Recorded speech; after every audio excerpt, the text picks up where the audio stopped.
just want to take this opportunity to thank Sarah and Katie for letting me do this talk. I am the polar opposite of Katie. I normally don't do any kind of networking. I just do my job.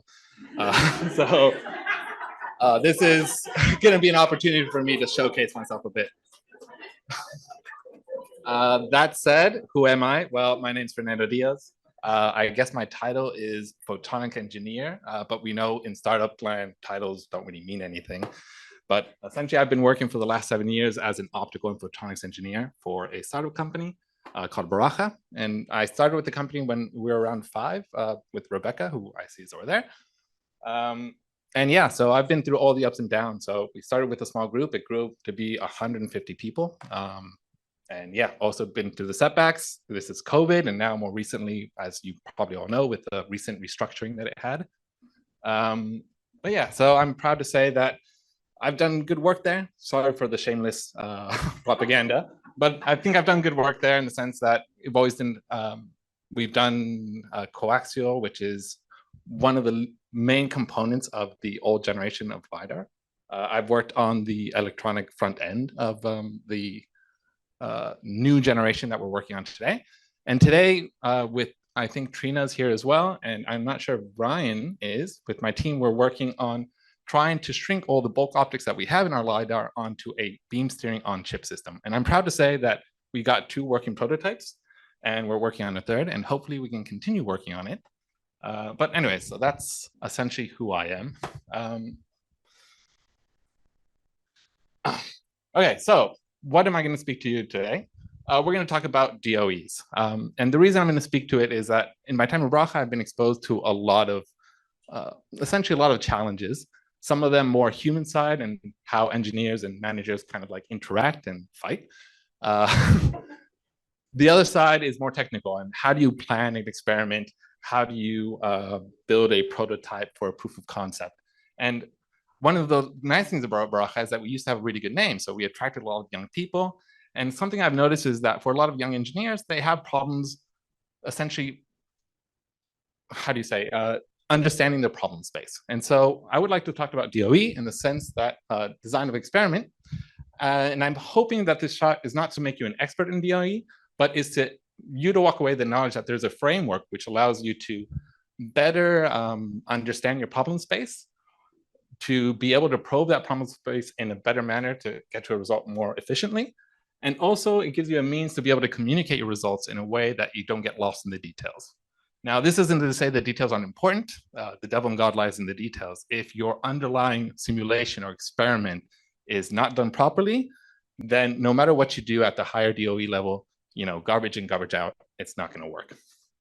But assuming that you do your work well as an engineer, what DOE allows you to do is essentially just probe your space in a better manner. So what does this mean? So imagine you are an engineer and a manager comes and gives you a problem.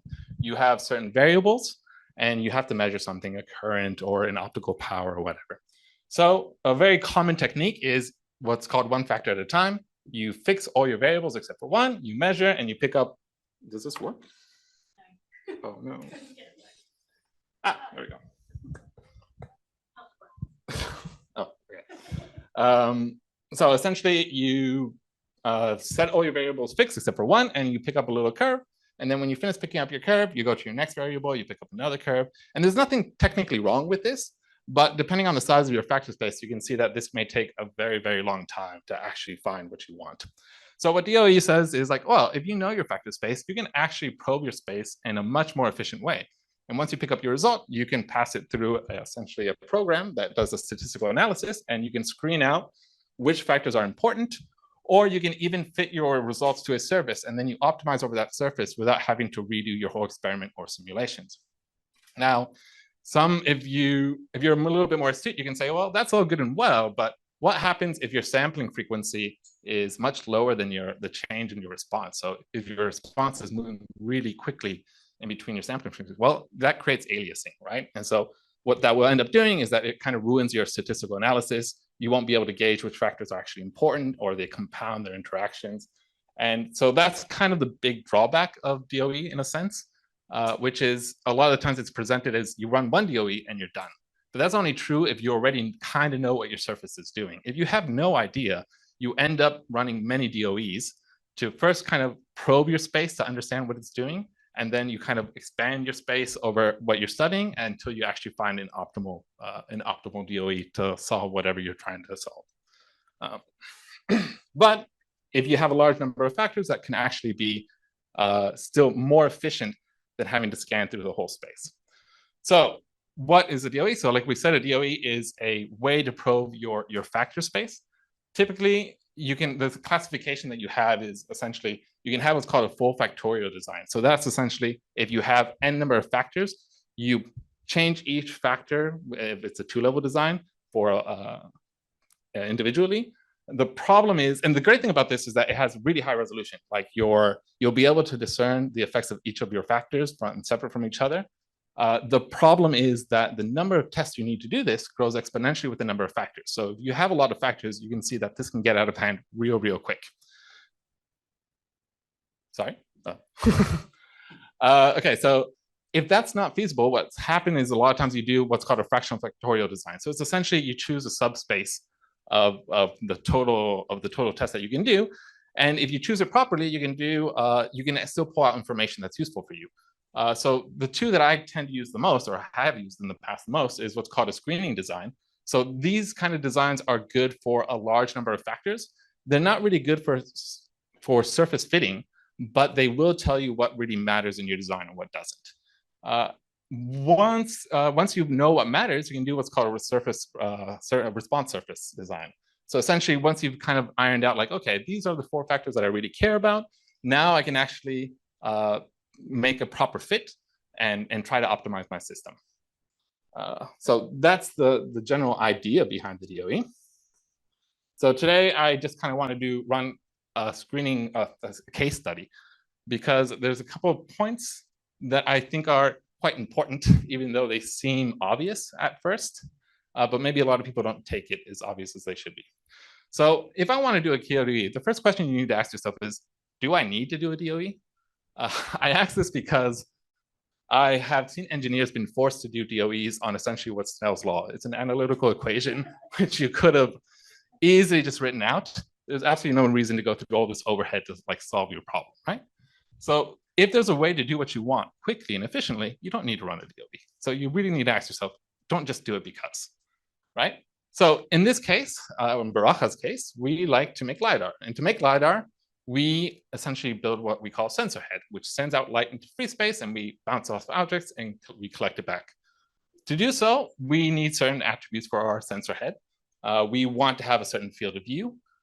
We want to have a certain aperture, and we want to have a certain, it does work. We also want a certain imaging quality in our system, right? So if I wanted to make this system, would I run a DOE? No, we have a tool called Zemax. You can load up all those surfaces, you can write your merit functions, and you can optimize within Zemax, and you can find an optimal system fairly quickly. You don't need to run a DOE for that. If I want to do a tolerance analysis, that's true. That's also in Zemax. You can do those. But for the sake of this talk, let's assume that you cannot do that. And so what do we want to say? If I want to build this in the real world, every time I order a lens, they'll have certain tolerances to it, which change. Every time I try to put this into a mechanical structure, it could, be placed slightly displaced in space, or I can have a certain tilt to it, and all that will affect my responses, my aperture, my field of view, and my imaging quality. So what we want to do is, okay, in this case, I want to study how those responses are changing as a factor of my building tolerances. So in this case, we will do a DOE. Well, stop working. Okay. So the next step is identifying what are your factors and what are your responses. What do I really care about, right? Now, this is also a very important step. It sounds simple as well, but I would recommend you spend like at least 30% of your time thinking about it. The reason being, I have seen a 6-month project literally get derailed because they were not following the right responses, right? So it's important for you to really talk with your colleagues, talk to your mentors, everyone kind of be on board that what needs to be studied and what needs to be varied. So in this case, what do we have? Well, we have 5 lenses. We have 5 lenses in our system. Each of those lenses can have a different position. They can have a pitch on roll. They have different thicknesses. Each lens has a different surface. They can all have decenters, tilt, also radius of curvature. And if you add all that up, that's 105 factors. That is a lot of factors to be scanning through. So obviously, it's a lot. We can kind of be smart and say, well, if they're all spherical lenses, well, then we know that tilt around the axis, the azimuthal symmetry, we can argue that we know that's not going to be a factor. But if you're in doubt, if we're running a screening DOE, the idea of a screening DOE is that it tells you what is important or not. You can always just leave it in there and find out at the end, right? What are our responses? Well, we just talked a little bit about that. It's aperture, field of view. And here we have two metrics that we call the Still ratio or modulation transfer function. I'm not going to follow anything about aperture and field of view because I've built these systems before and I kind of know that they don't change much with these factors. So I just kind of threw that out. But we will talk about the Still ratio and how that changes. So what we are going to be tracking is the average over the 5 point sources that you see here and as they come out. Okay, so now that we've kind of talked about what are our factors and our responses, we have to choose our DOE. How do we make a DOE? Well, there's a program called JUMP. That's the one I'm most familiar with, but I believe LEAP has its own statistical analysis. Jill can tell you what that is. Okay. Anyways, you can ask him later if you if you're interested. I'm going to stick with JUMP because I've used that and I'm more comfortable with that, and so forth. So if I wanted to do a full factorial with the number of factors that I have, this is an immense number. Obviously, that's not feasible, right? So we're going to have to do a fractional factorial. And so we're going to start off with the screening DOE because I really don't know what my response surface looks like. So it could be pretty good. It could be pretty bad. What kind of DOEs? Well, there's a sub-selection in JUMP where you can actually just kind of, it's a pull-out menu that you can kind of choose which ones you want, or you can make your own custom one if you feel brave enough to do it.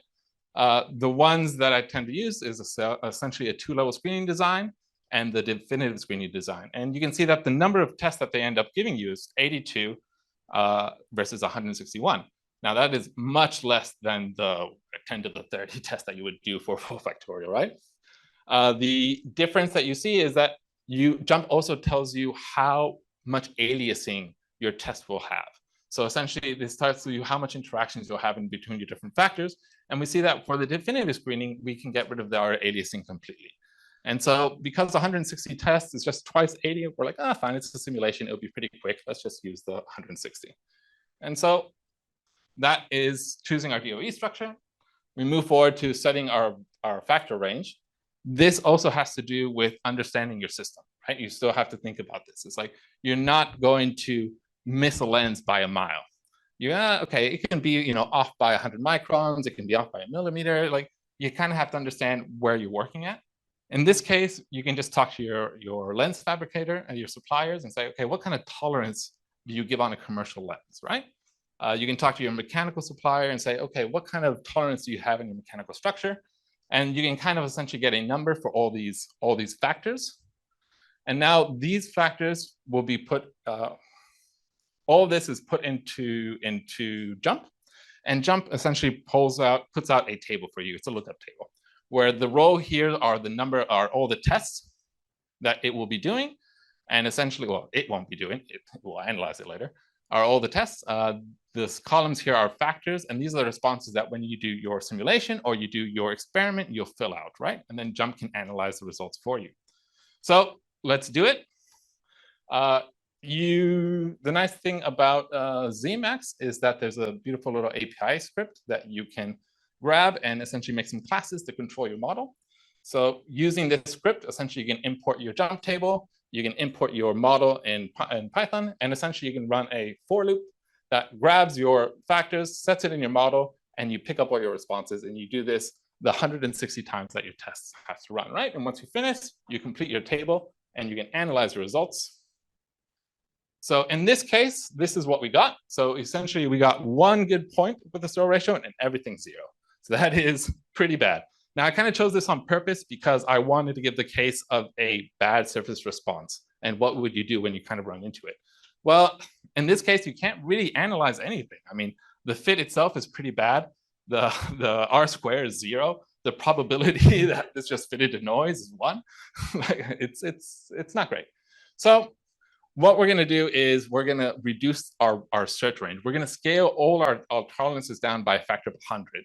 And then we're going to look at it again. So we run another DOE. So this is what I was saying, that it's a bit tedious, but you're like, okay, I'm going to run another DOE and look at my space again. If you do that, you get a much nicer fit. You're like, okay, now I actually have reasonable spread of stow ratios and a pretty good fit to my data. So we can now use this to actually analyze our factor space and say which factors are important and which ones aren't. And if we do that, what we start seeing is, again, JMP does this automatically for you.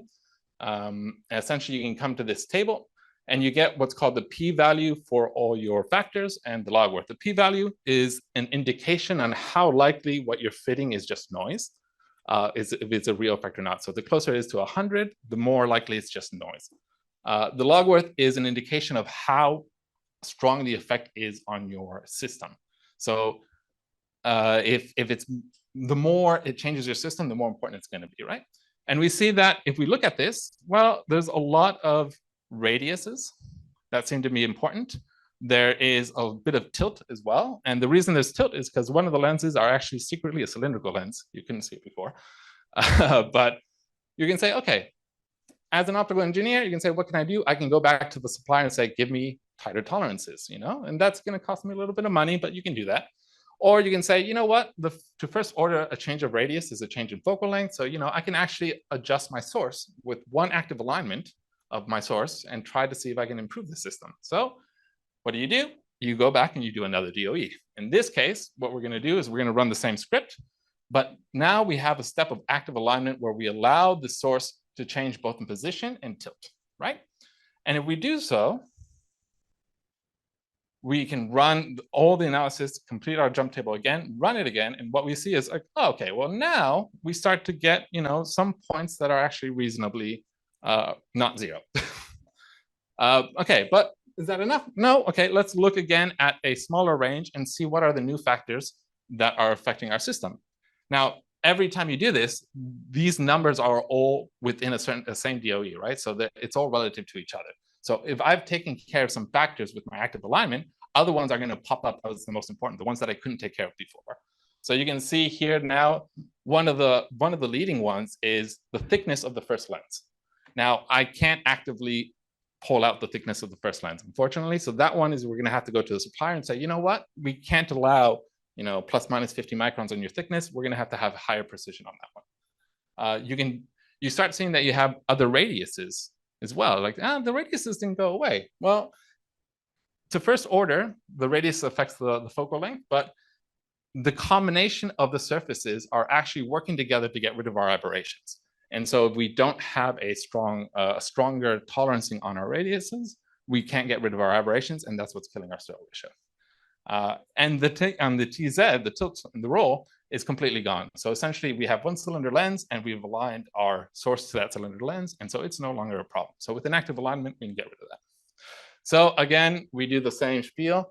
We can improve the tolerances and run it with the active alignment, and we see that now even more points get through. Now, this is as far as I'm going to take it in the sense of you can keep on doing this and try to find factors and try to improve it until you get a nice fit. The problem with the stow ratio in this case is that it's usually a very bad response to follow because it's a global parameter. It's an indication of how aberrated your beam is. But there's a lot of types of aberration. And so when one gets worse, it pops up. So it's like a tent. It's all over the place. This surface is very hard to fit. So for the sake of this talk, we're going to step back a little bit. And we're going to look at a case back to where we do a full passive alignment, but we've scaled everything down 100% where we have a nice fit, right? And now we are going to, instead of track the average stow ratio across the 5 beams, we're going to just track the 5 beams separately. And we have the same factor space as we had before. So we're going to run a screening DOE, and we're going to decide which are our important factors. And we're like, okay, well, after looking at our screening DOE, we see that it's hard to read here, but believe me, there are 8 important factors that have been identified. And essentially, we can grab these 8 factors, and we're going to like, okay, now we're going to forget about the rest of the factors because they're pretty much negligible, and we're going to make a surface response with these 8 factors. So again, you go into JMP, you can pull out a table, and you can use a central composite design. and essentially make another table, which is going to try to fit a surface to your response. So if we can do this for all of our responses separately, and we can see, okay, well, if we do it for one, we get a really nice fit, right? We expected that because we've included all of our important factors in our DOE. We can then create a profile, but obviously this is not a three-dimensional thing. There's 8 factors here, so it's going to be really weird. So JMP provides this little profile where the y-axis is our slope ratio and the x-axis is our different factors, right? And you can, in JMP, put in to say, okay, well, I can have a distribution of my factors. And you can say, okay, each factor is varying, in this case, as a normal distribution. And then it can simulate and say, okay, what is going to be the distribution of stir ratios that you get with the distribution of your inputs, right? And because your surface is very well fitted, this should represent fairly well what you're doing in the simulation. And in this case, I randomly chose a level, which I call it defective. So in this case, if we have the normal values, we have a 35% defect rate, right? And you can ask JMP, is like, well, you know what? Could you optimize the system? So not change the distribution, but change the position of those distributions so that I have less defect rates, essentially, right? And JMP can do this for you, and you put it in, and you can see, okay, well, if I change the average point for all my factors as it's set it out here, you can actually improve your defect rate to down to 4%, I believe is what it says there, right? And again, you can do this for surface for another source on number 3. You can do the exact same thing. You can fit it. You can do your distribution, see what the defect rate is, and you can try to optimize it, right? You can even do this with a combination. So if you wanted to fit more than just one factor at the same, one response at the same time, you can do it. And then ask JMP, well, I want a total defect rate to be low. And so it'll try to optimize and pull out what is the best improvement to pass both your specs on both your responses, right? And all this is done in JMP. I no longer had to go back to Zemax to do my simulation or an experiment, right? So you can imagine that if you wanted to optimize something, as long as you know that your fit is correct and that you did your work properly, you can essentially avoid a lot of cost and time of going back trying to optimize something in the real world instead of doing it here. So if we go back and actually put these numbers into Zemax, we can see that we have improved, in fact, the store ratios for the source 1 and for source 3. I'm sorry I didn't actually include that in the slide, but believe me, it's true. And yeah, so that is essentially what JMP is good for. Now, even if you don't have JMP as a program and you don't do the analysis, I do believe that the procedure itself is actually pretty good. I think one of the best things it has is that it's better at, in your mind, defining what your workspace is. And I think that's a lot of problems a lot of engineers have, which is they start doing an experiment and halfway through they realize, oh, I should have been measuring this, or I should have been changing that. And it's good to have that stage where you define what you need to do, you have consensus with your colleagues about what we're going to look at. And that really helps speed up a process. So even if you don't take it as far as all of this, I find DOAs in that sense actually quite nice. Always thinking whether you actually have to do it and whether it's worth the effort, right? So yeah, this is my presentation on JMP and DOEs. And please, any questions?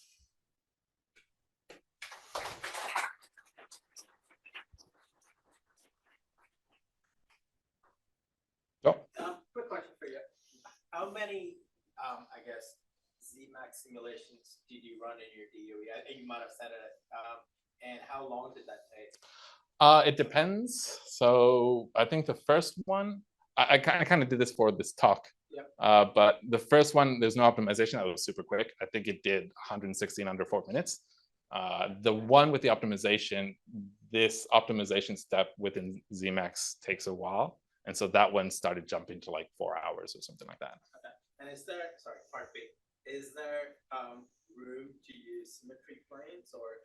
Yeah, so essentially what I was saying before is like, you can be smart, and you should be, honestly, about your factors and be like, okay, there are solid reasons not to consider this a factor. If you're in doubt, maybe include it and just do a screening DOE. But if you know your stuff and you're like, hey, yeah, no, this is not going to affect us, you can kind of kick it out, right? But again, that's, I guess if you want to be proper about it, you should just include it, prove that it's not there, and then move on. Sorry? when you look at like a large range, you probably don't have a good fitting, and then so you, in your case as well, you shrink your exploring range. But in some case, I do need that explore that larger range. What would you suggest to me? It's like I look at session by session to explore whole range. Yeah, I mean, so essentially, that's what the practice tells you, right? In the case of the store ratio, it's so ill-behaved that is super annoying. In a case maybe that it's ill-behaved but not so bad, you can still essentially move. So you reduce your range, but you move where that center point is, and so you can explore your space that way. And again, I mean, it's tedious and it's boring, and you're like, yeah, okay, I kind of want to get this to go faster, but it's much better than just, you know, scanning one by one or just randomly putting factors in your space. In that sense, it's better. It's still boring. I can't fix that, but it is more efficient.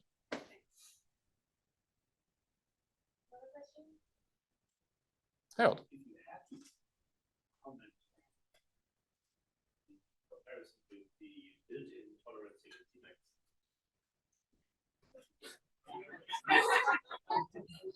Those questions to Matt, please.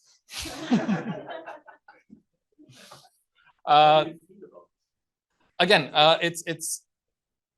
this is an overall tool, so you can. This is not just for tolerancing, right? This is an example.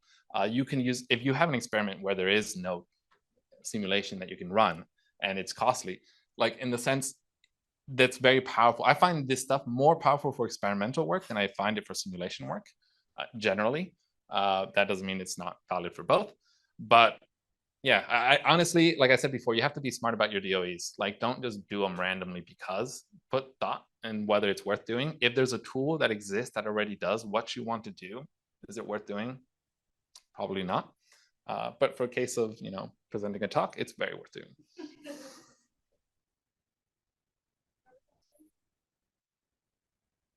Sergio? So when you're doing this, because of the optics, depending on the tolerances, we know the bullets, right? So do you have to put responses like that ghost into this type of exercise? You could, and in fact, you can also like reintroduce the spread, the variation, and actually try to improve the variation itself. I haven't taken it down that far because we have not gotten to that stage at my company, but it's possible. Question for me. So you mentioned that some like new engineers might not do this well. What are some what are the traps they fall into? Well, to me, it's more like, this is why I say the benefit that I see mostly about this is structure. Like, independent of the statistical analysis and jump and all that, the structure of taking your time to think about your factor space and your response space and what's worth studying and what's not, and taking that time to think about it and talking to your colleagues, your mentors, or wherever you need to is, I think, an important step. And exactly, and like, it changes widely across everything, so it's hard to say this specifically, but just taking the time thinking about that, it can be annoying, but do it. Where have you found it most useful? To be honest, in research land, it's a little bit difficult. The problem being that I think this is most powerful in manufacturing because you kind of already know what your tolerance, what your surface response kind of looks like. And it's like, oh, I know I can kind of use it here. In research, you're always like probing your space, and so like you end up doing a lot of DOEs, and like sometimes you cut corners. Just. Have you ever found anything, like even in that complex space, have you found any? Look, yeah. So a lot of the work that I've been doing lately, I could do on a high level on analytical equations. And so lately I've been mostly just doing things in Python, but there have been certain times where I found factors that I wasn't expecting. And that's stuff that pops up in the screenings and things like that. Do you ever worry that people will take these tools and then forget how to do it without the tools? Well, again, this is where I was talking about garbage in, garbage out, right? Like, this is a high level system where it's like whatever your experiment is, I don't know how you're doing your experiment. So the nice thing about this for communication is that if you have a manager who doesn't care about details, which is not a good manager in my opinion, but if you have one, they just want to know, hey, did this response go up when I changed this factor, right? It's a great way to hide stuff because you're like, here's a graph, here it moves. Oh, it's fine, and they won't ever understand what's going on underneath. But what's underneath is super important.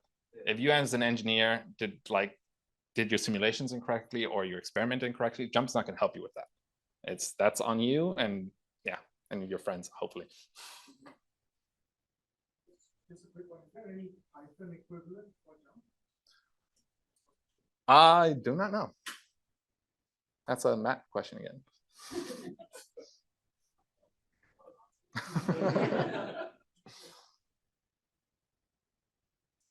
of a dumb question, actually. So in each of the experiments you do, you choose certain sets of, I guess, factors to vary. And then the magnitude that you vary, you're just choosing that randomly according to your distribution of tolerances. Are we speaking at the beginning, so when you decide your range, or are you speaking at the end when you're trying to fit? When you've generated your data in Zemax, you select, you only run Zemax 160 times. Yeah.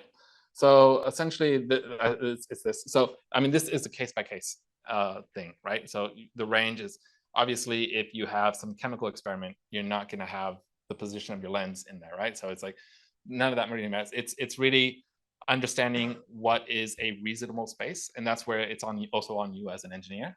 So in this case, I'd be like, okay, I know that lenses can be made with this kind of tolerances cheaply, kind of a thing, right?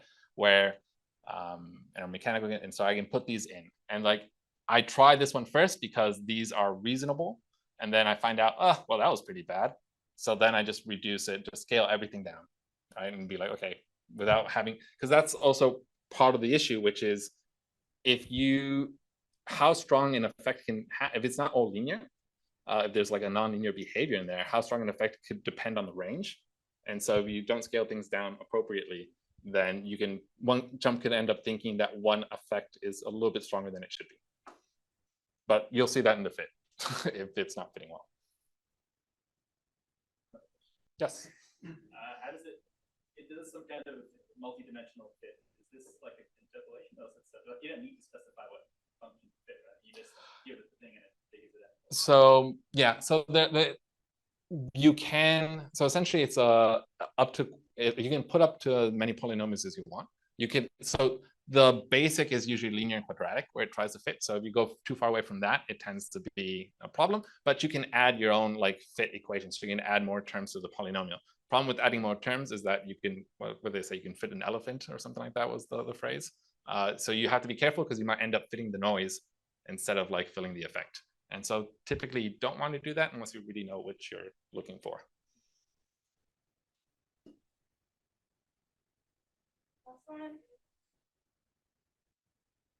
Thank you. Thanks, everyone.